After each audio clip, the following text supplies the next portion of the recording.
तर आता मध्यंतरी एक 40 वर्षाचे गृहस्थ आले होते माझ्याकडे. त्यांचा असा प्रॉब्लेम होता की मॅडम मी करायला एक जातो आणि नेहमी दुसरंच होतं. मग त्यांनी सगळे लहानपणापासूनचे अनुभव सांगितले की मला करिअर करायचं होतं, त्यावेळेस मी थोडा स्वतःच्या करिअरसाठी पैसे जमवले, तर त्यावेळेस बहिणीच्या लग्नासाठी तो खर्च करायला लागला. अरे रे. मग नंतर परत मी डिग्री करायसाठी परत थोडं पैशाची जमवाजमव केली, त्यावेळेस मला हेल्थ इश्यू मागे लागले. म्हणजे लहानपणापासून हेच पॅटर्न आहे की मी काहीतरी करायला गेलो की ती गोष्ट न होता भलतंच काहीतरी होतं.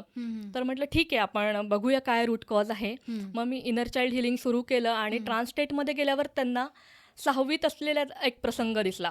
तर ते 6वीत असताना त्यांच्या मित्रासोबत एकदा क्रिकेट खेळत होते शाळेच्या ग्राउंडमध्ये मधल्या सुट्टीत, आणि खेळता खेळता त्यांचा जो बॉल लागला तो त्यांच्या शिक्षिकेच्या म्हणजे मॅडमच्या डोळ्यात लागला आणि अरे खूप बापरे. जबरदस्त जोरदार लागला. तर त्यानंतर मग त्यांना ओरडा पडला, मार पडला, प्रिन्सिपल ऑफिसमध्ये तक्रार वगैरे ते सगळं झालं. हो. आणि त्यांच्या माइंडमध्ये तो प्रोग्राम बनला की मी अनइंटेन्शनली काही माझ्या ध्यानीमनी नसताना करायला गेलो एक आणि झालं भलतंच. Correct. आणि तो प्रोग्राम असा सतत पुढे रन होत होता आणि पुढे तशाच प्रकारच्या घटना त्यांच्या आयुष्यात अट्रॅक्ट होत होत्या.